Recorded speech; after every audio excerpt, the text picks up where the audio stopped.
Hi, good morning, Miss Siblang. This is Troy Torres. Are you okay if I call you Ramona? Yes, yes. Okay, and you can please call me Troy. So, uh, you know what? Before I ask you any questions, why don't I just ask if you can tell our audience your side of the story. Obviously, you are concerned about how this story has so far made it appear that that you were aware of wrongdoing or involved in any wrongdoing in this case. Why don't you tell us your side of the story to clear things up? Yeah, so actually, going back in 2019, I was actually with Century 21 Commonwealth, and Phil Law and Matt Geiger were my good friends back then. They had asked me to come over to Property Shop. At that time, I was doing different housing technologies in the Philippines and other business ventures. So they were interested in what I was doing, and so they had asked me to come over to join them so that we can engage in these types of business activities. Although one of the primary reasons why they had asked me to come over was they were mentioning that both Matt Geiger and Phil Law were working on a Tumon deal with the young girls, with Mary specifically, Mary the young girl. Okay. And they had asked me, since I speak Chamorro fluently and that I'm a local, perhaps maybe I can help one last time to get with the family and see if the three families who owned the land where the Tropicana sits, if they were interested to move forward to sell the property as a whole. Okay. 100%, yeah. So. And this is in representing the Property Shop was representing, I'm going to guess, Columbus Development at the time. No. So my knowledge, and up until the transaction closed, my knowledge at that time was they weren't representing Columbus. Okay. At that time, as far as I recall, it was Matt Geiger that knew the TAN, that knew Columbus Development. Okay. And Phil Law was just basically the broker for Property Shop. Okay. And that Mary, I believe Mary had come to them, or they had approached Mary regarding the sale of the property, because originally the families, all three families, were interested to sell. And so at that time, Mary was the one facilitating it. And when they had asked me to come over, Matt Geiger and Phil Law was already working on that land deal for the last 2 years prior. Oh, okay. So I believe since 2017, both Matt Geiger and Phil Law were the ones handling that deal with Columbus and Mary the young girl. Okay. And so when they had asked me to come over, they were basically saying, hey, can you help us try one last time to, help us close the deal? So I said, sure, I'll give it a shot. So when I came on board, my goal was basically reaching out to the three family members. And the three was basically at that time was Vince and Martin Leon Guerrero. Okay. That was 1/3. And then Anthony Leon Guerrero and Pamela Sahagan was the other 1/3. And then, of course, ULG Corporation, yes, which Mary and Colin had owned. And so when I had reached out to the families, in the end, basically Vince's side didn't want to sell, but Pamela and Tony and, of course, ULG were interested to move forward to sell their undivided shares. Okay. Somewhere along the way, as I was communicating with Anthony Leongero and Pamela, since Anthony was in Washington and he was having some issues with downloading the purchase agreement, he had asked that maybe perhaps Pamela we can help Pam with the power of attorney so that she can sign on his behalf because he's all the way out there. And eventually, that led nowhere. Pamela, I guess, was still busy at work. Eventually, they didn't. They just stopped communication towards the end. So that didn't go through. Okay. The only one left was basically Mary with ULG. And so want to make something clear that in October, when I started communicating with the families, I had not communicated at all. I had no knowledge that Peter, the young girl, basically Mary's deceased husband's siblings.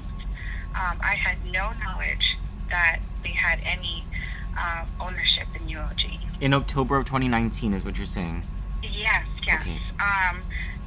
We had pulled out the PTR. I've seen previous PTRs that were pulled out prior to me being there by Phil Law. And, of course, it's a corporation. Finding out later that it doesn't really show who the true owners are. But, when I did my due diligence in October, the Peter the Younger and the Mary's husband siblings, they had no ownership, no interest in the property.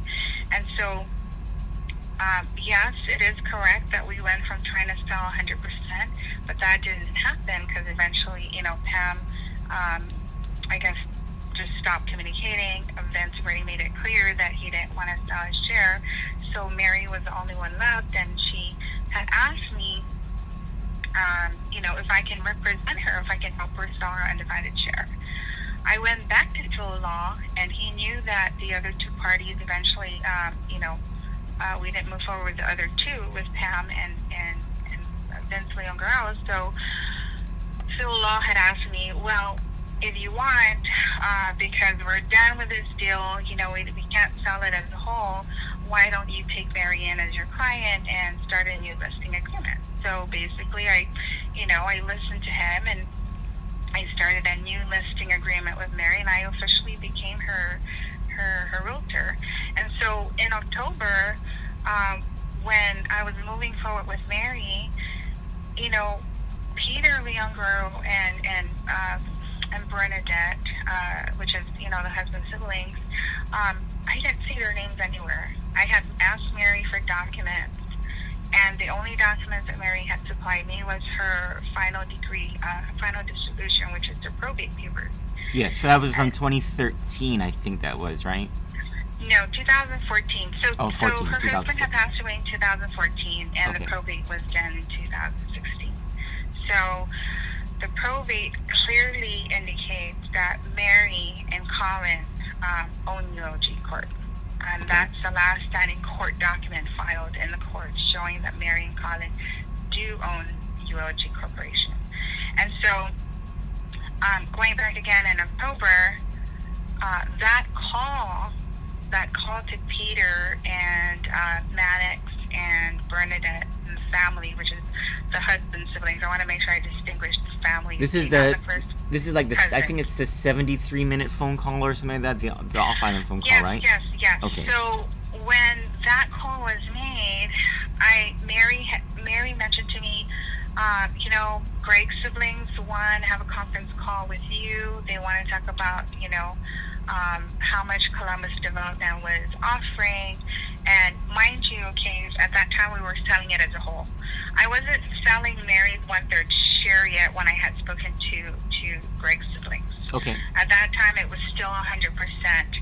And when I made that call, I had asked Mary, Mary, do you, I just want to know for my information, why do I have to talk to Greg's siblings when, Okay. when you mentioned they don't own UOG? Because I had reviewed her documents already, right? I had reviewed the probate. It clearly shows that Colin and Mary owns UOG. And so she mentioned the reason why they wanted to talk to me is because they had always had that control over her with Greg's properties.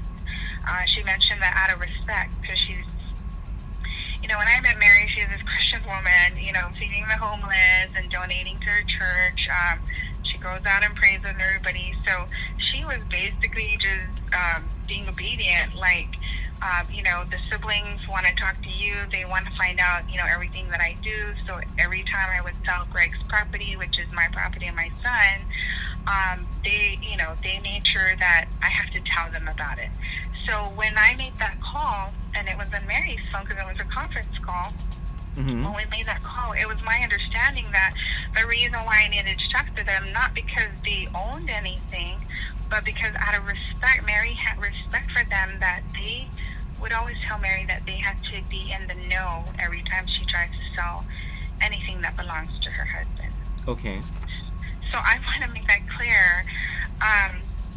So when I made that call was basically saying, Columbus Development was willing to offer $7.5 million for the entire property. And, it was in the valuation. But they didn't want. They said, "Oh, that's too low." They wanted $20 million, and I said, "Okay, well, I guess we can't move forward then because they wanted a different amount." So that call was basically the family saying we don't want $7.5 million, and that was it. May I ask, during any time of that call, did Peter or Bernadette say anything about their claim to ownership of ULG? No, or partial nothing ownership? Whatsoever. Nothing. Whatsoever. So that wasn't brought up. It was never part of the conversation.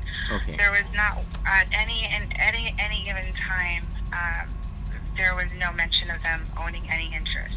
Okay. And like I said, I when after that call, I looked at Mary, and she was very disappointed. She was very bogged down and very sad.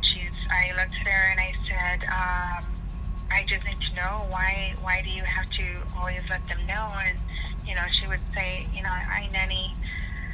I always have to tell them when I sell Greg's property. And I said, yeah, but those are your property. Those are yours and your son's property. You guys inherit that from your husband, and it's in the probate paper. She goes, I know, but they're families. I just want to let them know. They always tell me I have to tell them.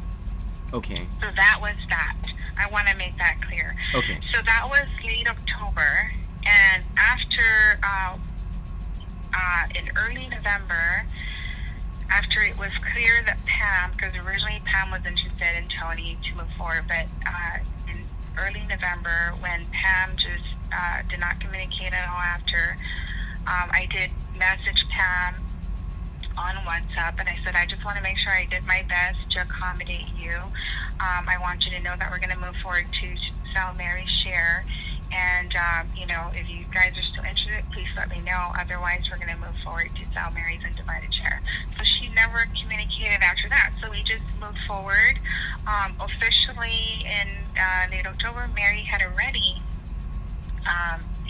officially hired me as her listing agent. So Okay. in November, she messaged me and said, okay, Colin and I had agreed to just go ahead and move forward to sell our share.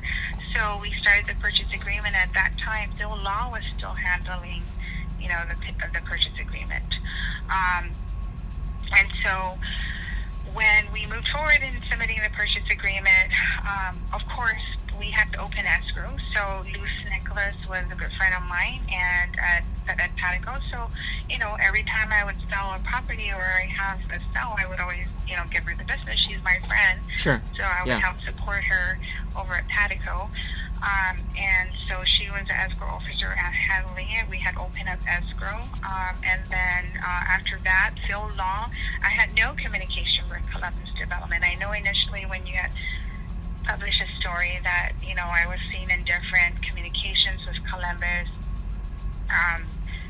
Honestly, that was exaggerated because the only communication I had with Columbus was through Patico. Phil Law at that time, when he started the purchase agreement to sell Mary's undivided share, he was the only one communicating with Columbus Development. So there was there are emails that show you're copied in them, and I believe people from Patico. I'm not quite sure if Lou was just copied in it or if she was. I can't remember if she sent any emails, but also on these emails I was mostly copied in all of them. So we're Phil Schroggy and Alex Lim, right? We're a part of these communications, and then in the messages, you did assert that the owner of Columbus is Lucio Tan. Yes. Okay. I that was a personal conversation I had with Sue.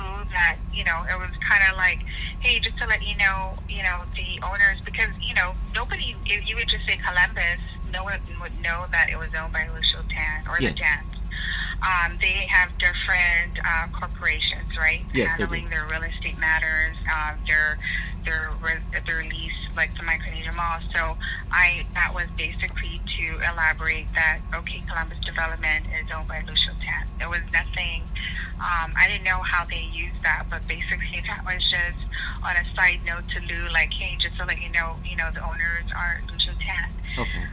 For Columbus Development, because everyone knows Lucio Tan through the Micronesia Mall, basically. But you want to make it perfectly clear to our audience that you did not have direct communication with Columbus Development Corporation on this deal. No.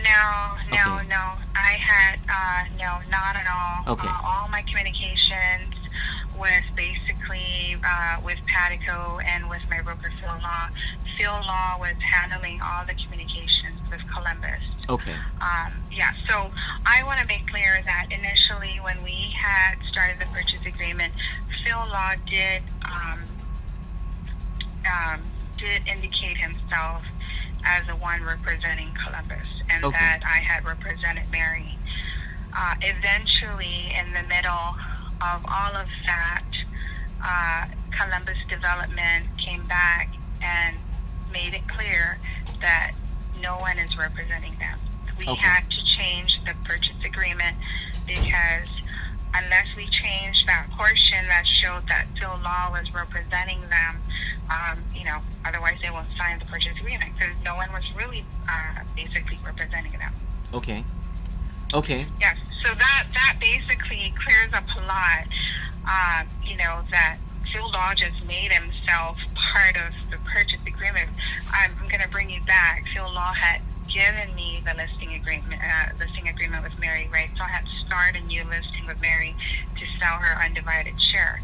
But he still put himself as representing Columbus, but he really never represented Columbus. So what you're telling me is that Columbus, I remember in the messages Columbus wouldn't sign. There was this issue toward the end of the messages. So Columbus didn't want... And that was what it was. It was basically because Phil Law just inserted himself to represent Columbus.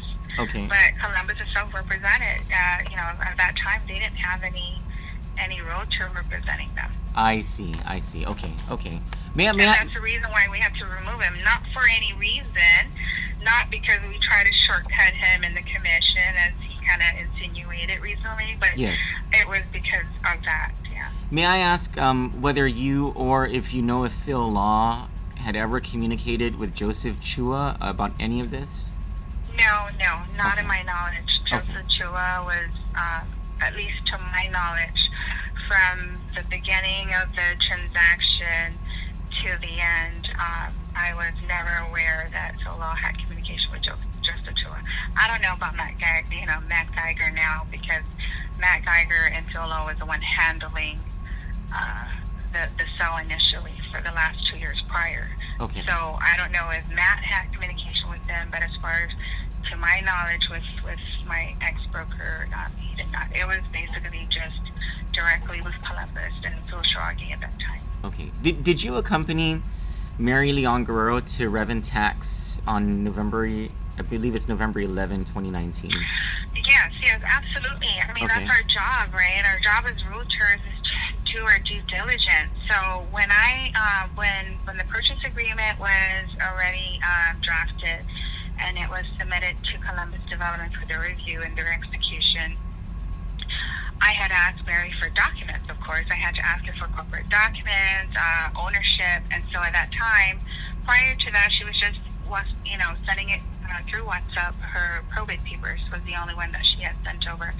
And then eventually I had to get corporate documents for UOG. And so sometime in November, it's been 2 years, but I know early November when I had asked her for corporate documents, she had given me articles of incorporation. Okay. And a portion of the bylaws, I believe. I can't recall, but I do know what prompted my visit to DRT with Mary was that her documents were incomplete. Okay. There was something missing, and, I'm not an attorney, but I do know corporate documents to some extent, and I do know that the documents she gives me, there were some pages missing. I guess there were some signatures that were incomplete. And so I asked her, I said, Mary, do you have anything else? Because this is, at that time I said, this is supposed to be accompanied by something. If I recall correctly, I think it was the bylaws that were missing, or the articles of thing. I don't remember, but something was missing. So Okay. I said, she mentioned that was all she has. I said, don't worry, we'll go to Department of Revenue Tax. All the documents get filed there. We'll get copies. We'll take a look at the original documents from there. So that was the reason why I took her up there, because I needed to do my due diligence. And so when we had visited DRT at that time, that's when I saw amended articles of incorporation and bylaws. Okay. Mary had no copies of the amended articles of and bylaws. And mind you, these were her husband's siblings. These were the siblings that she constantly communicates with, but they had not given her any copy of the amended articles of and bylaws. So when we were at DRT, and I had seen the articles of the amended articles of and bylaws, it revealed that Peter was on there, that the other siblings, the husband siblings' names were on there. These are the documents that show the 25% each. Would that be correct? No. It just showed amended articles of and bylaws. It did not show any share. At that time, when I saw the amended, all I saw was that Peter was, I guess, the president. I didn't review it to the extent I was there, because I already seen that it was an amended article of the bank showing other owners. So at that time, I looked at Mary and I said, Mary, it's showing Peter's name and Bernadette, and she looked at me and she felt very ill. She started crying, and in fact we had to assist her because she was in total shock. She had no clue whatsoever. So I told her, I said, as a realtor, I can't move forward. I can't move forward with the transaction. So I told Mary directly, I said, Mary, I'm so sorry, but I can't move forward. You're going to need an attorney. Okay. So that was my last conversation with Mary. After that, she went and got an attorney. She hired Gary Gumatalto at that time. Okay. And she had taken the documents over to him to have him review those documents. So that ended my whole relationship with the transaction at that time. I was basically the realtor in between. Okay. Waiting for Patico and waiting for, Frank Gary Gumatalto to see what's next. I'm the realtor, so my capacity is, it's beyond my capacity at that time. I can't do anything. Those documents went to Frank Gary Gumatalto. I did call my friend Mr. Nicholas at Patico, and I said, there's some issues with the documents, with the ownership, but Mary has an attorney, and the attorney's going to be handling it. So Mary did not tell you that she had, because in her deposition, she admits that she signed all of these documents that changed the composition of the company and rearranged the shares. She did not tell you that at this time? No, not at that time. But later on, she did remember because she was in shock. She had no clue.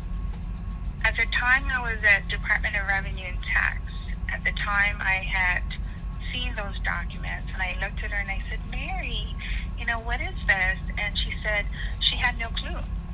And later on, she did disclose, because she was trying to recall, that she remembered that in 2018, and these were her words, in 2018, she mentioned that the families who are from Washington flew out to Guam in 2018, and that because her husband, Greg, there were so many things that he did not do with ULG. I believe it was filing taxes, and so many different other things. I can't recall. That was a personal matter. But the one thing I do remember was that Greg, I guess, did not file taxes for ULG. Yes. And the family flew out to Guam and told Mary and Colin that they were here to help her because they felt sorry for her, They were here to help her fix the company because if they didn't fix ULG, because Greg had neglected some, accounting aspects of the company, of the corporation, that Colin and Mary would go to jail, that they would get in trouble. So, Mary didn't really have knowledge of these corporate documents. She wasn't familiar with the process, so she made the family handle it. And I guess at that time, the family had hired another attorney to handle those corporate documents. And so I asked Mary, I said, didn't she go with them to the attorney? And she said, no, the family said I cannot go because it was a conflict of interest. That's all she remembered. She said the family told her she couldn't go, but I said, you have to go. You and Colin are the owners. You guys own ULG. But as she was recalling, those were the words, those were things that she had disclosed to me, that now she remembers that the documents she might have signed was the documents that the family told her she needed to sign because it was regarding taxes. And so, and I said, why did you review the documents? And she said, Nenny, no, I'm still mourning my husband at that time. I trusted the family. These were the families I could constantly communicate with. So, all I did was sign. Colin trusted. Those were his uncles and aunties. So Colin just signed, and we trusted that they were going to help us because, we didn't want to get in trouble with the taxes, or we didn't want to be burdened for me and Colin to carry the penalties of not paying taxes for UOG. So about 3 weeks, nearly 3 weeks after the visit to Rev and Tax, and this is during the time period that Mary went to go see Gary Kumatautal, etc., right? On November 29, she went to Rev and Tax and filed new documents that where the ownership would show that it was her and Colin. Yes, so from my understanding, and like I said, I don't know what's happening behind the scenes. I'm just a realtor waiting to see what's next. Normally, our job as a realtor is Patico would issue a commitment, and in that commitment, it will show outstanding documents or outstanding actions that needed to be completed. So we as realtors, we would review those commitment and determine within our capacity what we can do to suffice those commitments. And at that time, there were two commitments that were left, and one of those was to provide a board of resolution from the board of directors, which is Colin and Mary, because they are the true owners of UOG. And the other one was to get a good standing certificate from the Department of Revenue and Tax. And unless you are consistent in filing your annual reports, from my understanding, at Revenue and Tax, is the only time Revenue and Tax would issue a good standing for your corporation. Okay. So those are the only things that were pending in the commitment. So as a realtor, when Patico had sent the commitment out and CC'd me and given it to Phil Law, of course we needed to make sure that, we communicate accordingly to whoever's in charge at that time to supply that. And at that time, it was Mary's attorney and Patico. They were the responsible parties to make sure that, they had reviewed the documents. And so all I remember is that, Mary had gotten the board of resolution from Gary Kumatautal that was given over to Patico, and then the good standing and certificate, we got it at Department of Revenue and Tax because they had already filed all the annual reports to Gary Kumatautal. So I cannot say anything whether Mary filed it, because as far as I know, I didn't know that Mary went there to file those things. I believe it was handled by Gary Kumatautal's office because he was her attorney. He was, after Mary and I found those original documents showing Peter and the siblings that they were showing, issues with the ownership. It was up until that point, to the end of the transaction, it was always Gary and Patico that was, handling the documents. I was just in between. Mary, I believe, was just the messenger, like, okay, come and pick it up. You can submit it to Patico. But as far as my knowledge, Mary didn't file those. So you want to make it perfectly clear that you believed that the corporate ownership problem between the time that she went and inspected those documents with Mary and the time that you began talking to Mary again as her agent, had been resolved? Yes, Okay. absolutely. Because I was not informed by Patico or Gary's side. All I remember was that Gary was handling everything, that things were taken care of. And at the end, I believe it was the end of November, when my friend Lou at Patico had asked for all the documents. I had mentioned to her that the only documents I had was the probate papers and the original articles of Vacant bylaws. So I told her that I don't have the amended one showing the other ownership because Mary's attorney is handling it. And so she mentioned just send over what you have. So I had given her all the documents that I had in my hands. The rest, I don't know what's happening behind, because Mary now has an attorney, which is Frank Gary, and Patico had to get those pending commitments from him. So now that clears up the issue of whether you were involved in any conspiracy, and thank you for clearing that up. That leaves just two outstanding issues, Ramona. One is in the articles of incorporation, and your legal representative told me that this issue I'm about to bring up. I'm sorry. Let me just, before I get ahead of myself.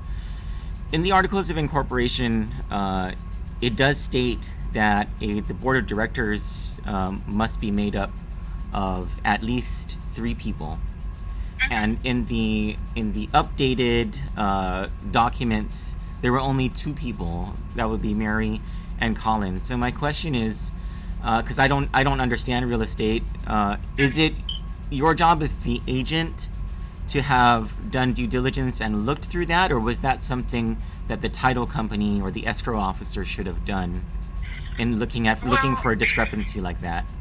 Yes, so it's not our job to review the documents. It's our job to make sure that we supply the documents to the title company.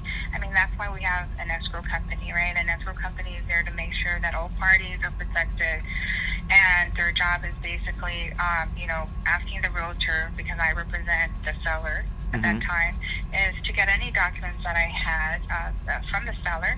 And at that time, the only document I had was her probate papers showing that she and Colin owned UOG Corporation, the original articles of incorporation and bylaws, and those were the exact documents I had submitted to Patico at the end of November.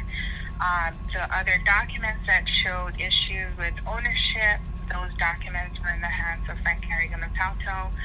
At that time, Mary had informed me that he was taking care of it, that he was going to fix the issue, and so basically when we moved on, when he provided the board a resolution and that we were able to finally get the good standing certificate from DRT, the transaction moved forward and closed. To me at that point, it was a successful closing. Did Luce and Nicholas bring up any issues that she may have found with the ownership and the articles of incorporation? No, nothing whatsoever. Okay. Yeah, So that no leaves. parties informed me that, we cannot move forward because after consideration and final review of those documents in DRT, no parties. I was, like I said, we're the realtors. We're there to wait what is needed to be given to the title company, and I had already furnished all the documents I needed to give to Patico. Okay. Like I said, which is the probate and original articles of Vacant bylaws. The amended ones were in the hands of Mary's attorney, so that's between the attorney and Patico. I don't know what is happening behind closed doors. That's not my capacity. It's not within my realm of responsibility. Okay. Because there is an attorney involved already. Thank you. And so there's one outstanding issue left, and that is actually it's after the proceeds were distributed, there was an insurance policy that was sold to Mary and Colin. How was the insurance actually paid? And Yeah, so I'm not just a realtor. Okay. I'm also I'm an agent for a life insurance company, Midland National, Okay. amongst other things.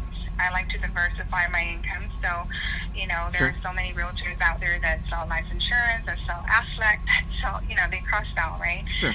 So, as a realtor, whenever I would help a client sell their property, most of the time they don't know what to do with their proceeds. They'll just put it in the bank. So my job is to make sure that I help my clients maximize their income. Okay. And that, whether it's for retirement, for, education for their children. So my job is there, I wear another hat, and my hat is to say, would you be interested in purchasing a retirement plan or a Sure. life insurance plan? And so at that time, Mary knew who I was. Mary knew that I own a financial company. I own Vision Wealth Guam and Financial Services. So Okay. she had asked me if there is anything that she can invest in, because she's in her 60s. She does have a son that is going to get married soon. So she wanted to make sure that her son gets protected and his future family. So she had asked me about the insurance plans that I have. So after, revealing to her the types of plans that we sell at Midland, she expressed interest to buy two plans. And actually not just her, but Colin. So Yes. they both wanted to buy a life insurance plan that had a retirement program in place. And so they basically bought two policies from me, and each policy was worth $300,000. Yes. And was this also through the Coast 360 account? That I'm not aware. I don't, I don't ask what accounts they use. My only job as an agent for a insurance company is we need to find out where those funds come from to make sure that, that it's not money laundering. So, Yes. Again, to do due diligence, I already know that those proceeds came from selling her undivided shares, so that I've already crossed my T's and dot my I's. So Okay. that's the only information I knew is where the money came from. I don't know if it came from her account at Coast 360. So it wasn't a wiring of money. It was a check that was paid. It was actually a cashier's check. It was a cashier's if I recall correctly, it was a cashier's check from Bank of Hawaii. Okay. If I recall correctly. Okay. I don't know what account. Yes. And may I ask what percentage commission you received from that sale of the policy? It depends. So, in Midland, we have different commission structures. So I believe for that, I received, if I recall correctly, maybe about 10 grand. Okay. It was a very minimal commission. So it was 10 grand, I believe, for that sale. Okay. So, okay, got it. So it was a cashier's check to your recollection, and it may have been drawn from Bank of Hawaii. I'm not. I've only done a cashier's check twice in my life. Does it show from the account that it's drawn? Like for instance, would it have said from the account of Mary Leon Guerrero, here's $300,000 or whatever it is? I don't remember, Troy. I do know that it was Bank of Hawaii. And now that I'm, thinking back, the cashier's check did come from Bank of Hawaii. Like I said, I don't know if that was her personal account or it was another account. Okay. I need to go back to my file to really look if there was any notation, from what account it was, whether it came directly from hers or a corporation. Okay. And so when the policy is purchased, it goes to the bulk of the proceeds go to Midland. You only take a small commission from it, by comparison, Yeah, right? we always get commission. Yeah. That's what we do, right? As Sure. life insurance agents or realtors. We get paid for commission for every sale that we sell. So the proceeds went directly to Midland, absolutely. And then she was issued, both her and Colin were issued a policy. One with last different question. face values. One last question about this insurance thing, and then we're done. Unless you wanted to add anything else. Yeah. To your knowledge, do either Lucio Tan, Joseph Chua, Philip Schragi, or Alex Lim have anything to do with Midland? No, not at all whatsoever. Okay, got it. Yeah, nothing I don't deal with them. If they have a policy, I wouldn't know. I do want to say though that I don't know if this means anything, but to my knowledge, from the beginning to the end of dealing with Mary and dealing with the transaction with Columbus and Patico, the way I saw it was up until this lawsuit, I really didn't see any wrongdoings from any of these parties. Not from Patico, not from Columbus. So to me, the way I see it, Columbus was just the buyer who wanted to. And in fact, I do want to share something. Okay. In fact, initially, Columbus they weren't really interested to buy the property to begin with. Okay. They had a sweet deal. When the original lease was executed in the 70s with the parents of the young girls, it was for dirt cheap. Columbus really had a sweet deal. Yeah. They're only paying a very, very minute, way undervalued, lease Right. amount Yes. on a monthly basis. So they honestly, even when my ex-broker had approached them, they weren't really, they didn't really, seem interested to begin with. The only reason why they moved forward with Mary as a divided share because they thought, okay, well, the family wants to sell. And so if you look back in the purchase agreement, and the purchase agreement on top, it shows that there was a word striked out, and the offer actually was to Columbus Development. It wasn't from. Yes, I saw that. Yes. So basically, that clearly shows that it was on Mary's side that she wanted to sell, but she did, of course. And but Columbus at that time, it wasn't like they were all, gaga for the property. They had a sweet deal already. So in hindsight, looking back, really, Patico, Columbus, to my knowledge, everyone just participated in a regular transaction, real estate transaction. I didn't see any issues. Up until the lawsuit is when I'm, seeing some new things or new speculations, but that's yet to be determined. Do you suppose, after seeing all of this stuff from the lawsuit and from the coverage, that someone somewhere along the line, not you, but and then I don't even want to give an example, but someone somewhere along the line should have done a better job looking at the corporate documents? I'm not including you. That's a very good question. Okay. Go ahead. No, I was going to say, and I'm not including you in that someone somewhere along the line part. What? Because you. Well, yeah, I mean, even if you were to include me, I don't mind that, right? Okay. Let's just start with me, because it always starts with the realtor, right? Okay. As a realtor, our job is to do our due diligence to make sure that we have all of the corporate documents in place. If it's a corporation, of course, that would show ownership. I've done my part, right? I've gotten all the documents from Mary, her probate, the original articles of Ing and bylaws, and then upon discovery of the amended articles of Ing and bylaws, I have done my job. I had told her that I can't move forward. She is aware of that, and that I had told her she needed to get an attorney for that. Okay. Because her story was that she wasn't aware of it. Like I said, she fell at Department of Revenue Tax. She was in total shock and crying. And so I had to tell her to get an attorney. So from that point, my job is done. Okay.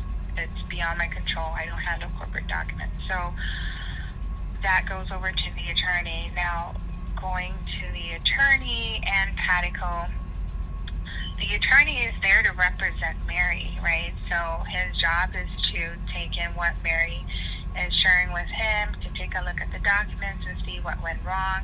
Again, I'm not an attorney, so whatever happens within Mary's attorney's responsibility and his duties to review those documents, I'm not aware of that.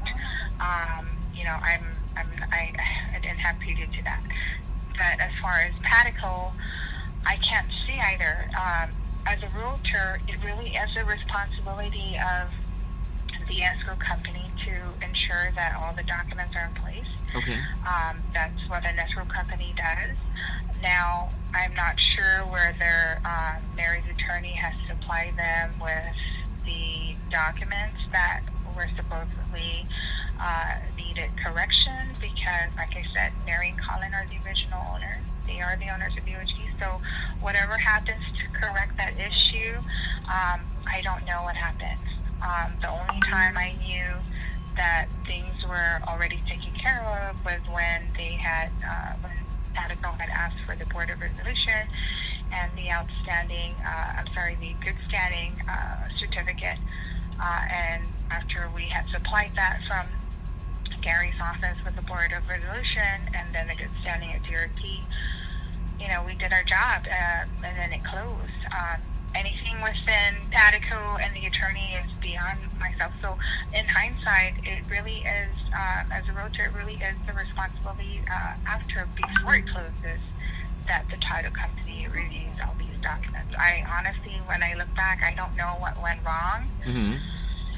I can't say because I'm not Mary's attorney. I don't know what happened in between with Mary's attorney and Pataco, so I can't answer for them. But overall, in the end, if the attorney did submit those documents to Pataco, then of course it's Pataco's job. It's the escrow company's job to review the documents. Okay. Ramona, thank you so much for your time and for clearing up to our audience that essentially what this is if there was wrongdoing, you were not aware of it at the time that you participated in this transaction. Mm-hmm. Would that be a correct summary? Yes. I wasn't aware of any wrongdoing, and even till today, I can't say, that there was any wrongdoing. We are in the middle, although I'm not part of the lawsuit, but I am still a witness to it. And even till today, I'm still thinking what could have went wrong. I'm not aware of any wrongdoing, at least even till today. I'm looking back and I'm like, there's really nothing that I saw that was a problem, right? So until that gets determined during trial next year is when we'll determine what really went wrong. Okay, thank you so much. I really appreciate your time and for you talking to our audience about this. Yeah, thank you, Troy. I appreciate the opportunity too. Thank you, Ramona. And if there's anything else, I'll give you a call, and you can give me a call anytime. Okay, absolutely. Thank you. You have a good day. All right. Bye.